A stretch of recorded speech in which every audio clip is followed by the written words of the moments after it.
여러분, 우리가 환난 때에 하나님 앞에 부르짖을 수 있다는 것, 하나님 앞에 기도할 수 있다는 것은 큰 축복입니다. 하나님 앞에 나가서 기도할 수 있다, 이것은 얼마나 큰 은혜인지 몰라요. 어려움을 당했을 때 하나님 앞에 기도를 합니다. 그런데 문제는 이 기도가 바로 응답이 안 될 때 참 답답하죠. 그렇게 계속 오랫동안 기도를 해도 이 기도 응답이 빨리 내게 이루어지지 않을 때 참 답답합니다. 그래도 계속해서 낙심하지 말고 계속 기도해야 되는 것입니다. 그렇게 계속 기도의 끈을 놓지 않고 기도할 때 하나님께서 반드시 하나님 때에 이루어 주시는 걸 믿으시기 바랍니다. 특별히 사람들이 이 고난 가운데 자기 실력으로 어떤 문제를 해결해 보려고 막 노력하다가 어떤 성과가 없고, 그리고 그 결과가 점점 더 어려워지는 그 순간이 될 때 때로는 낙심하고 실망해서 기도의 끈을 놓쳐버리는 경우가 있어요. 이 다윗도 자기가 정말 이 고난을 당하는 가운데 특별히 제일 힘들었던 것이 뭐냐면 자기의 죄로 인해서 이렇게 징계를 받는다 하는 이런 생각이 너무 괴로웠던 거죠. 그런 상황 가운데서 또 더욱이 정말 이 원수들이 그렇게 주변에 많은 거예요.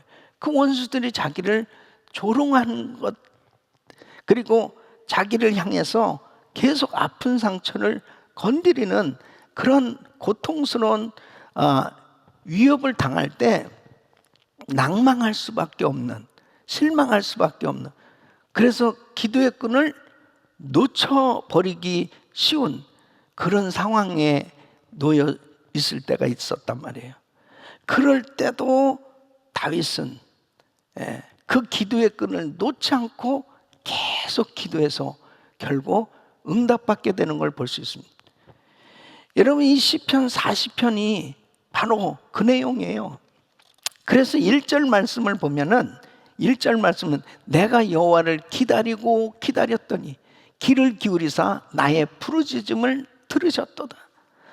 정말 하나님 앞에 이 다 끝장난 것 같은, 그리고 너무너무 실망할 수밖에 없는 그런 좌절감에 빠질 수밖에 없는 상황 속에서도 이 다윗은 기도의 끈을 놓지 않았어요. 여호와를 기다리고 기다렸더니, 내가 여호와를 기다리고 기다렸더니 끝까지 그렇게 믿음으로 기도했을 때, 자 2절 3절 우리 같이 한번 읽겠습니다. 시작. 나를 기가 막힐 웅덩이와 수렁에서 끌어올리시고 내 발을 반석 위에 두사 내 걸음을 견고하게 하셨도다. 새 노래 곧 우리 하나님께 올릴 찬송을 내 입에 두셨으니 많은 사람이 보고 두려워하여 여호와를 의지하리로다. 결국은 주님께서 기적같이 개입하셔서 자신을 건져주시고 정말 응답해 주신 것에 대해서 하나님 앞에 찬양하는, 그래서 그의 입술에 새 노래로 주를 찬양한다, 찬송이 넘치는 그런 모습을 보게 됩니다. 그러니까 뭐예요? 중요한 것은 낙심하지 말라는 것입니다. 실망하지 말라는 것입니다. 그래서 다윗도 12절에 보면 하마터면 정말 이 기도의 끈을 놓쳐버리고 좌절할 뻔했다는 거죠. 수많은 재앙이 나를 둘러싸고 나의 죄악이 나를 덮침으로 우러러 볼 수도 없으며 죄가 나의 머리털보다 많음으로 내가 낙심하였나이다. 이런 상황 가운데 있었어요.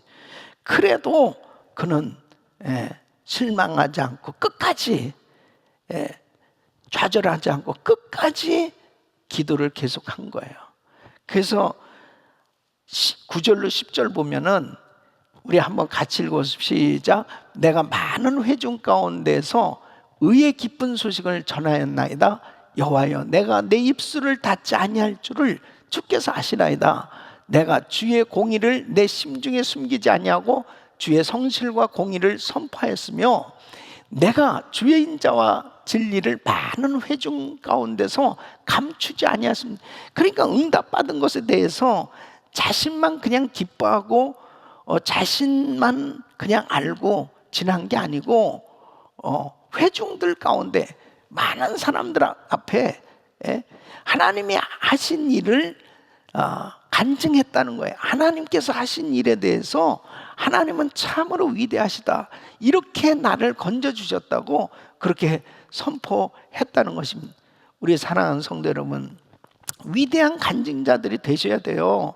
이 코로나 바이러스 사태로 인해서 우리 성도님들은 나름대로 다 아마 지금 정말 여러 가지 힘들고 어려운 과정 가운데 기도했을 때 주님이 역사하시는 그런 현장들이 나름대로 다 다른 간증들이 있을 거예요. 그랬을 때 그것을 자기들만 알고 그냥 감사하다, 응답받았다, 이렇게 끝나면 안 돼요, 절대로. 그리고 또 감사도 안 하고 시침이 딱 뛰면 안 돼. 하나님이 하셨다, 나의 기도를 들으시고 이 새벽마다 하나님 앞에 부르짖었더니 우리 주님께서 기가 막힐 그런 웅덩이에서 나를 건져주시고 정말 하나님께서 이렇게 나를 반석 위에 든든하게 세워주셨다. 그래서 난 찬양하지 않을 수 없다, 간증할 수 있기를 예수 이름으로 축원합니다. 축원합니다. 그리고 반드시 감사를 표현하셔야 돼. 자, 41편은 다윗이 그가 당한 고난 중에서 특별히 사람들의 공격을 당할 때 그 고통 가운데 하나님 앞에 부르짖는 내용입니다. 특히 자기와 절친했던 그런 친구들, 절친했던 사람들이 자기를 배신했을 때 그건 뭐 말할 수 없는 고통이 있는 거죠. 이 9절 말씀 보면 그렇습니다. 내가 신뢰하여 내 떡을 나눠 먹던 나의 가까운 친구도 나를 대적하여 그의 발꿈치를 들었나이다. 이 사무엘하 17장에 보면은 이제 압살롬이 반란을 일으키죠. 자기 아들이 반란을 일으켜서, 자기 사랑하는 아들이, 자기가 낳은 아들이 반란을 일으켜서 이 다윗은 참 기가 막힌 환난을 당합니다. 왕궁에서 나올 때 맨발로 손으로 얼굴을 가리고 눈물을 흘리면서 그렇게 급히 나오는 다윗의 모습을 한번 생각해 보세요. 그렇게 용맹스러운 장군이고 대단한 왕이었지만은 한순간에 자기 아들로 인해서 기가 막힌 일이 생겨진 거예요. 생각해 보지 못한 이런 어려움이 생겼습니다. 그런데 더 마음이 아픈 것은 자기에게 아주 귀한 가까운 친구가 있어요.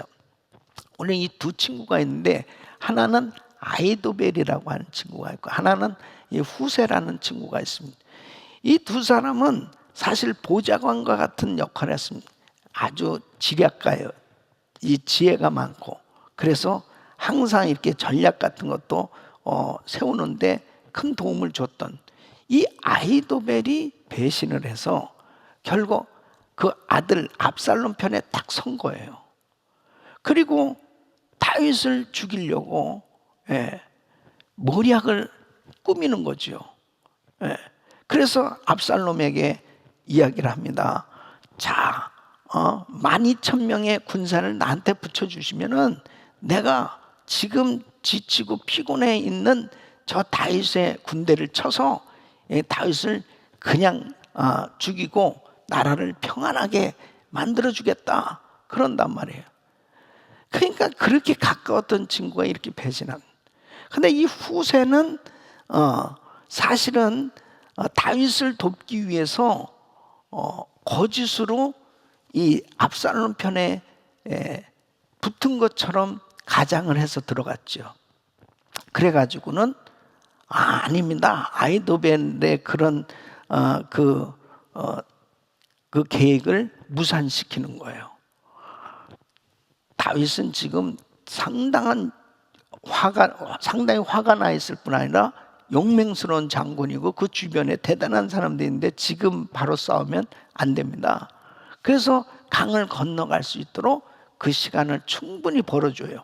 그래서 다 전국적으로 수많은 군사를 불러 모아가지고 그렇게 쳐야 이길 수 있습니다. 그 결국은 이 후세의 그 제안이 받아들여진 이 아이도베는 결국은 자기 고향에 돌아가서 목매달아 자살해 죽어요.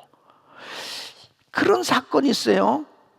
이 아이도벨, 그렇게 다윗에게 가까웠던 친구여 충신이었는데 배반을 한단 말이에요. 이런 일들로 인해서 5절로 8절에 보면 다윗이 나의 원수가 내게 대하여 악담하기를 그가 어느 때나 죽고 그의 이름이 언제나 없어질까 하며 나를 보러 와서는 거짓을 말하고 그의 중심에 악을 쌓았다가 나가서는 이를 널리 선포하며 나를 미워하는 자가 다 하나같이 내게 대하여 수군거리고 나를 해하려고 꾀하며 이르기를 악한 병이 그에게 들었으니 이제 그가 눕고 다시 일어나지 못하리라. 그러니까 이 다윗이 정말 그 주변에 믿을 사람이 없다라고 할 만큼 너무나 자기를 악담하는 사람들, 자기를 힘들게 하는 사람들, 그렇게 했던 사람들이 가까웠던 사람들 중에도 그렇게 배반을 하고 배신을 해서 자기를 향해서 악담을 하는 그러한 소리를 들을 때 기가 막힌 거예요. 자기가 가장 고난 가운데 있을 때 그때 이 1절 말씀을 보면 그렇습니다. 가난한 자를 보살피는 자에게 복이 있으며 재앙의 날에 여호와께서 그를 건지시려는도다. 뭐냐면 이 가난한 자를 보살피는 자에게 복이 있으면 뭐냐면 자기를 의미하는 겁니다. 자기가 지금 가장 정말 누군가가 도와주지 않으면 힘든 그런 상황 가운데 있는 자신을 지칭하는 거예요. 그래서 이렇게 가난한 자, 도움이 필요한 자 같은 자기를 도와준 사람 하나님께서 반드시 복을 주신다. 바로 그렇게 고백을 합니다. 그러면서 축복을 비는 거죠. 1절로 3절 다시 한번 같이 읽어보겠습니다. 1절로 시작. 가난한 자를 보살피는 자에게 복이 있으며 재앙의 날에 여호와께서 그를 건지시리로다.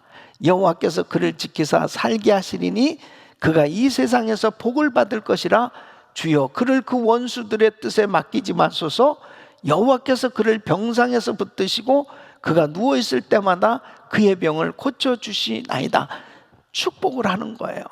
근데 사실 다윗이 이제 그 압살롬의 반란 때 그 어려운 가운데 자기의 그 부하들, 충신들, 자기를 수행하는 사람들, 이런 수백 명이 있지 않습니까?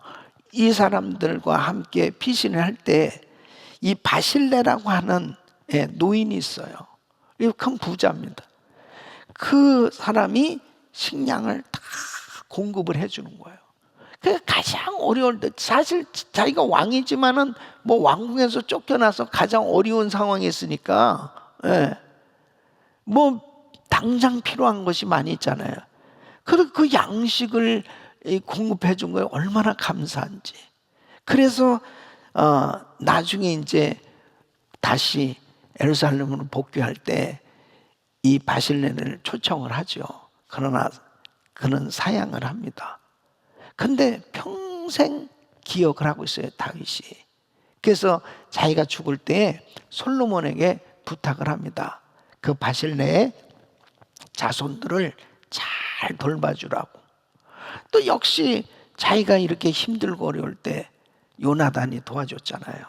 그 요나단의 그 자녀들, 그 자손들을 도와주는 것을 볼 수 있습니다. 그러니까 우리는 참 평소에 정말 힘들고 어려운 사람들이 있을 때 그렇게 도와주는 거, 그것이 결국은 심는 겁니다. 그것이 다 자기에게 돌아오는 거예요. 자, 11절로 12절 보면 결국 하나님의 은혜로 응답을 받고 이제 회복될 걸 확신하면 우리 같이 읽겠습니다. 시작. 내 원수가 나를 이기지 못하오니 주께서 나를 기뻐하시는 줄을 내가 알았나이다. 주께서 나를 온전한 중에 붙드시고 영원히 주 앞에 세우시나이다.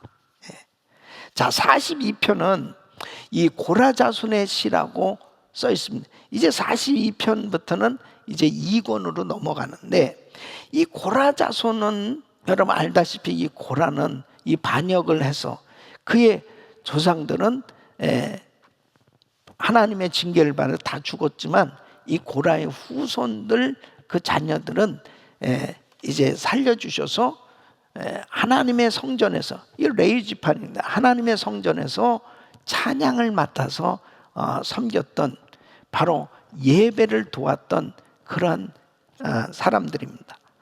근데 그때 당시에 국가적인 재앙과 어려움이 있었는지 모르지만 이들은 성전에서 예배할 수 없는 그런 어려움을 겪고 있었습니다.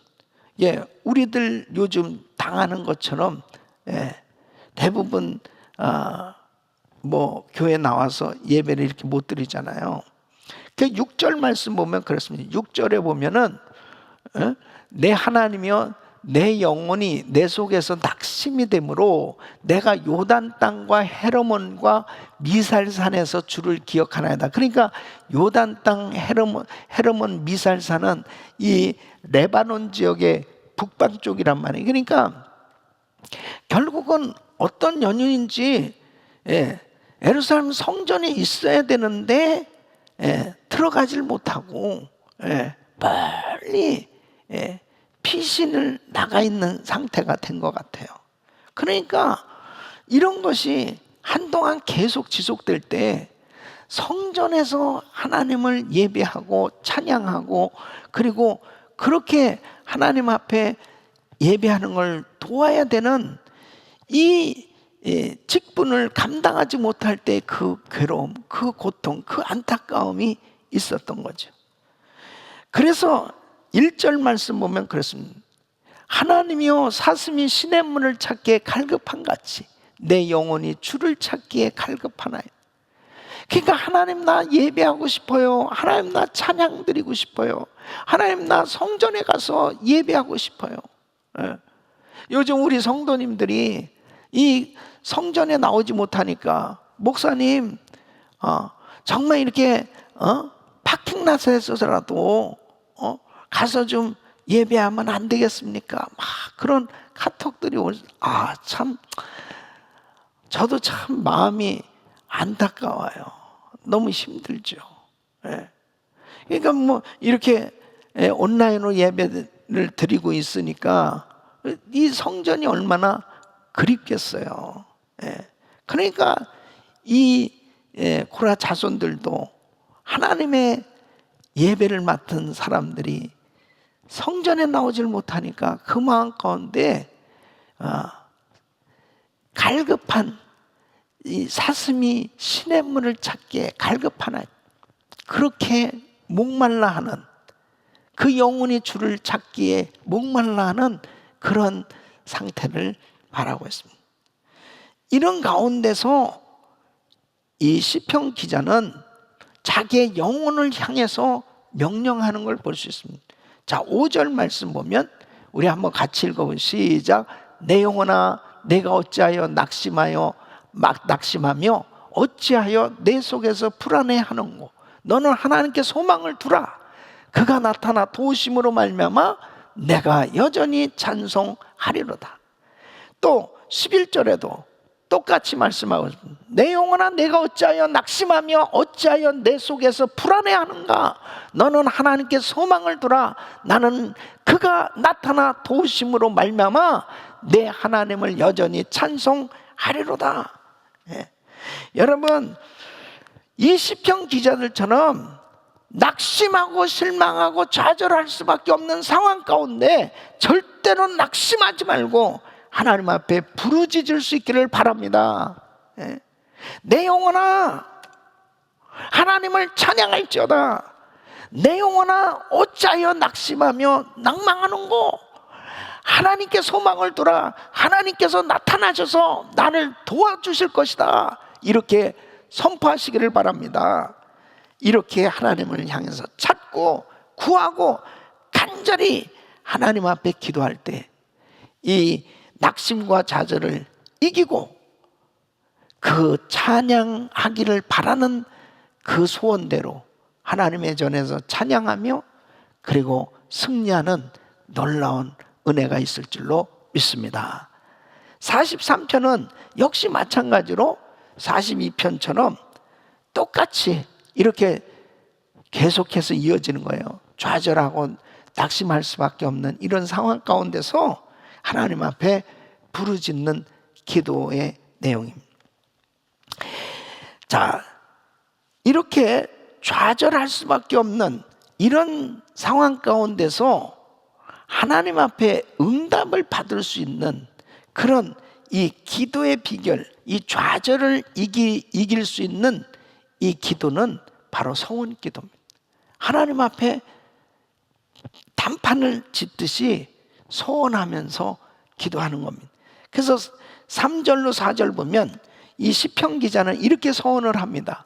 주의 빛과 주의 진리를 보내시어 나를 인도하시고 주의 거룩한 산과 주께서 계시는 곳에 이르게 하소서. 그런즉 내가 하나님의 제단에 나가 나의 큰 기쁨에 하나님께 이르리다.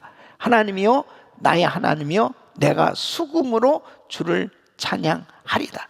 하나님 응답하셔서 정말 하나님께서 이렇게 도와주셔서 이렇게 응답을 주신다면 제가 하나님의 제단에 가서 예배하며 수금으로 하나님을 찬양하겠습니다. 그러면서 구체적으로 기도할 때 하나님께서 부어주시는 놀라운 기쁨이 충만한 은혜가 임하는 거예요. 우리 사랑하는 성도 여러분, 좌절하고 실망하고 낙심하려고 할 때마다 그때마다 하나님 앞에 소원 기도를 하세요.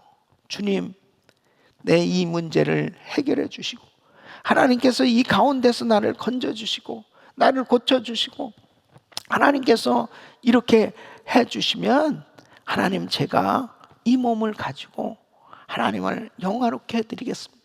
하나님 이 몸을 가지고 마음껏 주님이 기뻐하시는 주의 일에 드려지겠습니다.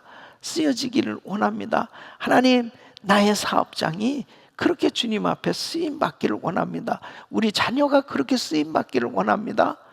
하나님 앞에 간절한 그런 기도를 올려 드릴 수 있기를 바랍니다. 그럴 때 하나님께서 이 기도를 들으시고 응답해 주시고 역사해 주시는 거예요. 그래서 43편 5절을 한번 같이 읽어보시죠. 시작. 내 영혼아 내가 어찌하여 낙심하며 어찌하여 내 속에서 불안해하는가. 너는 하나님께 소망을 두라. 그가 나타나 도우심으로 말미암아 내 영혼을 여전히 찬송하리로다. 그래서 오늘 저는 이 시편 43편 이 5절 말씀 이 구절을 통해서 같이 은혜를 나누려고 그래요. 다시 한번 자 시편 43편 5절 시작. 내 영혼아 내가 어찌하여 낙심하며 어찌하여 내 속에서 불안해하는가. 너는 하나님께 소망을 두라. 그가 나타나 도우심으로 말미암아 내 하나님을 여전히 찬송하리로다. 우리 성도님들이 기도하다가 낙심이 될 때가 있단 말이에요. 예? 실망할 때가 있죠. 예. 어느 때예요? 기도응답이 자꾸 더뎌질 때죠. 그리고 그냥 주님이 침묵하시는 것 같을 때, 그리고 내가 기도를 하는데 상황은 점점 더 안 좋아지는 그런 일들이 생겨졌을 때, 그때 무척 실망하게. 또 어떤 경우는 같이 기도했는데 어떤 사람은 응답을 저렇게 잘 받는 것 같은데 나는 그냥 여전히 아무런 응답도 없는 것 같고 너무 힘든 그런 상황이 계속 지속될 때, 그때 낙심되기 쉽습니다. 낙심하면 안 돼요. 낭망하는 것을 극복하도록 우리 주님께서 우리에게 오늘도 말씀을 주시는데, 예수님께서도 기도하다가 낭망하지 말아야 될 것에 대해서 누가복음 18장 1절에 비유를 통해서 말씀하십니다. 항상 기도하고 낭망치 말아야 될 것을 저희에게 비유로 하여, 어떤 비유냐면 불의한 재판장 가서 이 과부가 너무 억울한 일을 당한 거예요. 그래서 이 억울한 것을 해결하기 위해서 이 재판장에 갔는데, 이 재판장은 하나님도 두려워하지도 않고 그리고 사람을 무시하는 이런 재판, 그러니까 상당히 교만한 사람, 이 사람이 들어주겠어요? 그러니까 계속해서 간단 말이에요. 3절에 보면 그 도시에 한 과부가 있어 자주 그에게 가서 내 원수에 대한 나의 원한을 풀어주소서 계속 간단 말이에요. 그랬더니 4절로 5절에 보면은 그가 얼마 동안 듣지 아니하다가 후에 속으로 생각하되 내가 하나님을 두려워 아니하고 사람을 무시하나 이 과부가 나를 번거롭게 하니 내가 그 원한을 풀어주리라. 그렇지 않으면 늘 와서 나를 괴롭게 하리라 하였느니라. 왜 주님이 이 비유를 주시냐 말이에요. 무슨 얘기냐고요? 기도하는 사람의 태도를 지금 얘기하는, 그 재판관의 그 재판관이 어떠하냐가 아니고 그 기도하는 사람의 태도를 지금 말씀하고 있는 거예요. 그래서 6절로 8절에 보면 주께서 또 가라사대 불의한 재판관의 말한 것을 들으라. 하물며 하나님께서 그 밤낮 부르짖는 택하신 자들의 원한을 풀어주지 아니하시겠느냐? 저희에게 오래 참으시겠느냐? 내가 너에게 이르노니 속히 그 원한을 풀어주시리라. 그러나 인자가 올 때에 세상에서 믿음을 보겠느냐 하시니. 그러니까 예수님께서는 바로 그 하나님이 의로우신 재판장이심을 믿는다면 왜 그리 쉽게 포기하느냐는 거예요. 뿌리를 뽑아야지. 응답 받을 때까지 부르짖고 기도를 해야 될 거 아니냐는 거예요. 여러분, 바로 낙심하고 포기하지 말라고 우리 주님이 말씀하시는 거예요. 응답 받을 때까지 기도해야 되는 거예요. 자, 야곱은 자기 형 에서와의 문제가 생겨졌을 때 어때요? 천사와 씨름한 밤새도록 기도하는데 응답이 안 오는 거죠. 당신 내게 축복하기 전까지는 당신 놓을 수 없습니다. 체력을 소모하는 기도라면 아유, 그냥 저를 축복하시려 주시고 뭐 말래 말고 이렇게 한 게 아니고 그냥 결사적으로 기도하는 거예요. 그러니까 좀 기도를 하려면요, 악착같이 그렇게 야곱처럼 좀 기도 좀 해보라니까. 그러니까 환도뼈를 치고 바로 그냥 내 이름이 야곱이라면 이스라엘이라는 응답이 임했잖아요. 그러니까 다리를 쩔뚝쩔뚝하면서 일어나서 그 모습은요, 우리가 그냥 무릎을 꿇고 그 기도하다 보면, 쪼그려 앉아 기도하다 보면요, 한참 오랫동안 기도하면 일어나는 다리가 저려가지고 이게 일어나면 쩔뚝쩔뚝 할 때마다 야곱이 생각난다니까. 좀 그렇게 좀 기도 좀 해봐요. 좀 그냥 주실래면 주시고 말래면 말고 이러지 말고 좀 그냥 다리가 저려지고 그냥 아플 정도로 그럴 때 그 몸은 좀 다리가 저리고 그래도 어때요? 그 영이 기쁘잖아요. 수르보니게 여인, 자기 딸이 흉악한 귀신에 들렸잖아요. 그래가지고 예수님한테 찾아와서 다윗의 자손 예수여 막 부르짖는데 주님이 그냥 듣지도 아니하시는 거예요. 또 제자들도 예수님 안 만나게 해주는 거예요. 그러니까 막 그냥 계속 소리를 지르니까 저 여자 좀 어떻게 해보시죠. 그러니까 내 이스라엘을 왜 다른 곳에 보내심을 받지 않은 이방 여자거든요.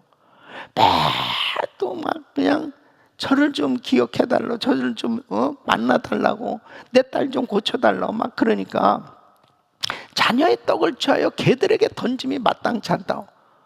와, 자기는 막 개 취급을 하네. 그러면 뭐 개? 그러면서 잘못 봤구나 그러면서 그냥 그게 아니고 올소이다.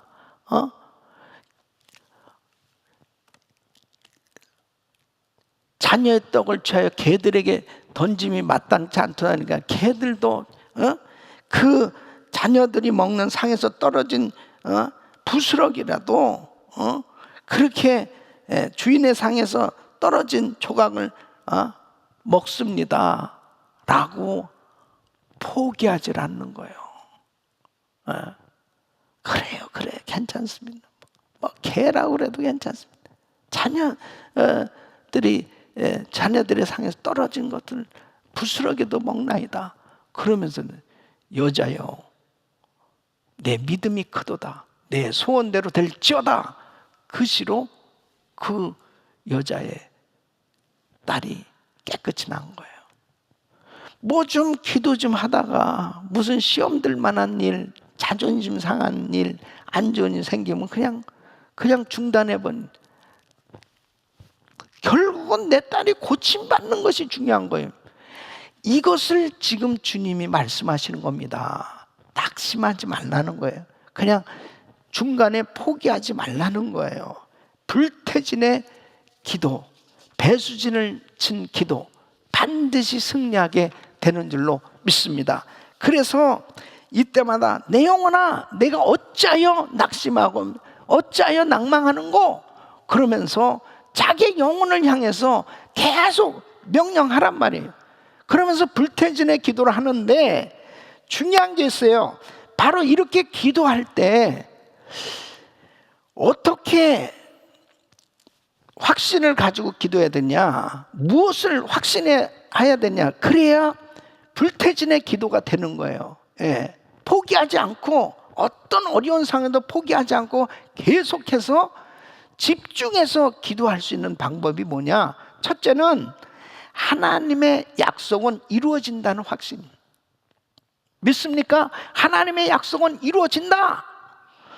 자, 민수기 23장 19절에 보면 하나님은 인생이 아니시니 시건치 않으시고 인자가 아니시니 후회가 없으시도다.